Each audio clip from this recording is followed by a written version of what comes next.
होगी, चौकस रहना होगा।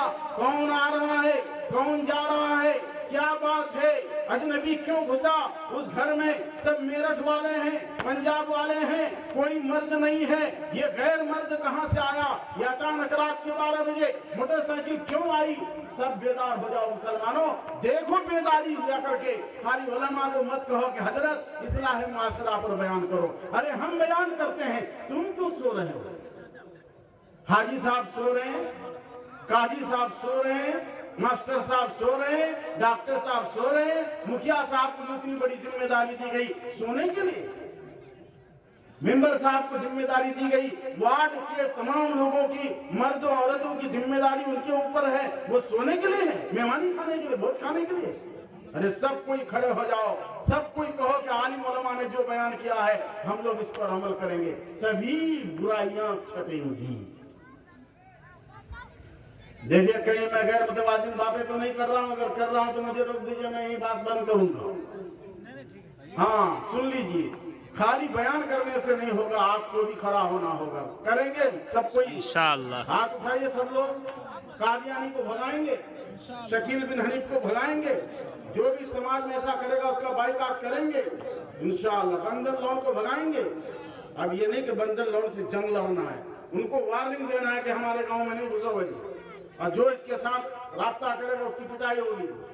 गलत बात है, सूद हराम है, हराम का काम क्यों करोगे तुम, और फिर औरतों के साथ मीटिंग क्यों करोगे। करना है तो मर्दों को बुलाओ। ये कौन सी कंपनी बनाया तुम जो औरतों के साथ मर्द मीटिंग करने आते हैं। अगर आना ही है तो मर्द नहीं औरत आओ, तुम भी औरत आओ। मुसलमान माशरे में गलत अंदाज से कोई घुस जाए, मुसलमान बर्दाश्त करे, ये अच्छी बात नहीं। तबलीग वालों को खड़ा होना पड़ेगा, मस्जिद के इमाम मुअज्जिन को खड़ा होना पड़ेगा, हाजी काजी को सबको खड़ा होना पड़ेगा, मास्टर डॉक्टर को खड़ा होना पड़ेगा, आलिम मौलवी को सबको खड़ा होना पड़ेगा, तभी जाके काम होगा। मैं आपको बता रहा था कि उस आदमी ने 100 आदमी की फहरिस्त लेकर रात दिन गुजार लिया, समझ में नहीं आ रहा एक नंबर पर किसको रखूं। जमा किया उसने बड़े बड़े लोगों को, तारीख में जिन लोगों ने इनकलाबी काम किए उन सबको जमा करके अब गौर फिक्र करना शुरू किया। उसमें वो ईसाई है तो हजरत ईसा अलैहिस्सलाम को लेना लामहला लाजमी था। हजरत ईसा अलैहिस्सलाम भी एक इनकलाबी नबी थे। अल्लाह ने उनको बगैर बाप के पैदा किया, सिर्फ माँ के पेट से अल्लाह ने पैदा कर दिया, अपनी कुदरत से पैदा कर दिया, एक कुदरत की निशानी आयतुल्लाह। लिहाजा अल्लाह तबारक व तआला की इस निशानी को लेना भी जरूरी था, चुनांचे उन्होंने एक नाम उनको भी लिया। अब एक ईसाई है, ईसाई है तो जरूर सोचेगा, दिल में आएगा कि हम उसके मानने वाले, हम उसके फॉलोअर हैं, हम उसके पीछे चलने वाले, हमारे वो नबी, हम उसका मुक्तदी हैं, हम उम्मती हैं, हमको तो चाहिए कि अपने नबी को एक नंबर पर रखें। यही होगा ना। इसी से हम वो बात बोले थे कि इंसाफ पंचायत में जाते तो हम लोग देखते मेरा अपना है कि नहीं है, अपना है तो उसी को आगे रखना है। तो ईसाई का अपना कौन है? हजरत ईसा अलैहिस्सलाम है। क्रिश्चियन का अब रात दिन परेशान कि क्या करूं, नंबर 1 पर किसको डालूं। जिसको भी फिट कर रहे हैं, लाइफ ऑफ मोहम्मद सल्लल्लाहु अलैहि वसल्लम को देखते हैं, आका सल्लल्लाहु अलैहि वसल्लम की जिंदगी को देखते हैं, उस आदमी की जिंदगी देखते हैं, तकाबुल करते हैं तो सब कई टकराव मोहम्मद से ही हो रही। सबके साथ टकरा के देखा तो आखिरी में उस मुसन्निफ ने, उस आदिल मुसन्निफ ने, अमानतदार मुसन्निफ ने कहा, अल्लाह ने उसके मुंह से कहलवाया, दिल से फैसला करवाया कि खुदा की कसम इन 100 आदमी में नंबर 1 पर मोहम्मदुर रसूलुल्लाह सल्लल्लाहु अलैहि वसल्लम है। वो उस दिन अमानत से काम लिया तो आज जसीम भी उसके बारे में बयान कर रहा है। वो तो हमारा गैर है, लेकिन चूंकि अमानत से काम लिया, अमानत का असर है कि दुनिया के लोगों पर उसका सिक्का जम गया है, उस मुसन्निफ का, उसकी हुकूमत चल रही है। मेरे भाइयों, अमानत से काम लोगे तो अल्लाह ताला आपका भी सिक्का चला देगा।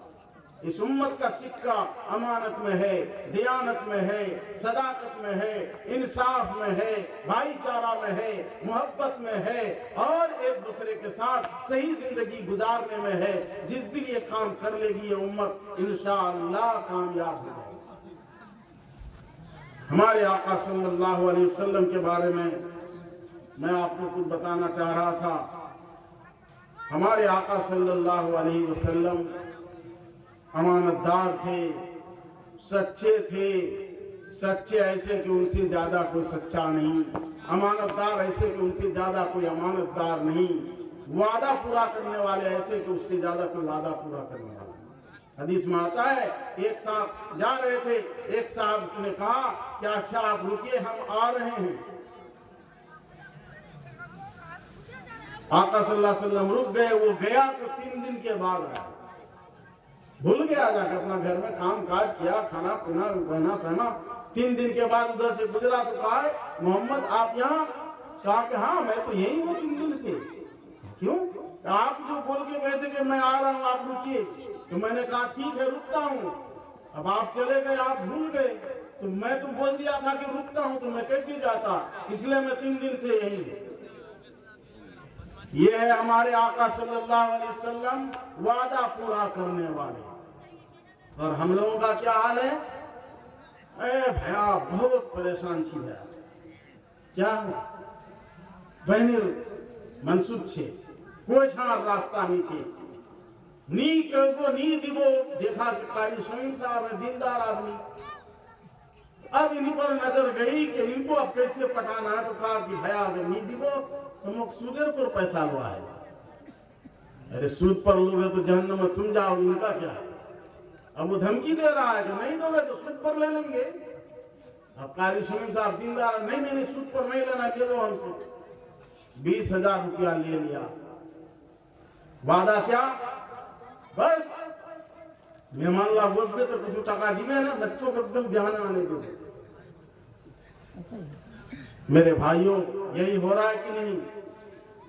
لینے کے وقت نمری بلی، چاپلوسی کرنے والا، تملق کرنے والا، جوتا سیدھا کرنے والا، چادر اٹھانے والا، نعوذ باللہ۔ یہ مت سمجھ گئے بچہ لوگ میرے جوتا سیدھا کیا چادر اٹھایا تو میں ان کو کہہ رہا ہوں، پہلے ایسی ٹریننگ لیتا ہے۔ ایسے غدار لوگ جو ایسے ہی ہوتے ہیں، غدار لوگ جن کو دیکھنا ہے کہ ہم کو ان کو ٹھگنا ہے تو پہلے وہ 3 دن 4 دن تم ہلائے گا، یہ مٹھائی کا ڈبہ وہ ایسا ویسا کرنے کے بعد ارے بھیا تو ایسا مانس نہیں تو ہوئی دنیا، آپ پھول کر کے بڑا ہوگا۔ اس کے بعد آیا ایک دن اچانک، بھیا اچانک ضرورت پڑے گئی 20,000 ٹکا چاہیے، ایک دم بس می تو بلوا نہیں تو میرے کو، آئے ہاں 3 دن کے بعد 4 دن کے بعد 5 دن کے بعد 1 ہفتے کے لیے بیچارہ دے دیا کہ چلو ابھی اپنا کام ذرا آگے پیچھے کر لیتے ہیں، اسی کو دے دیتے ہیں، 1 ہفتہ میں ہو ہی جائے گا۔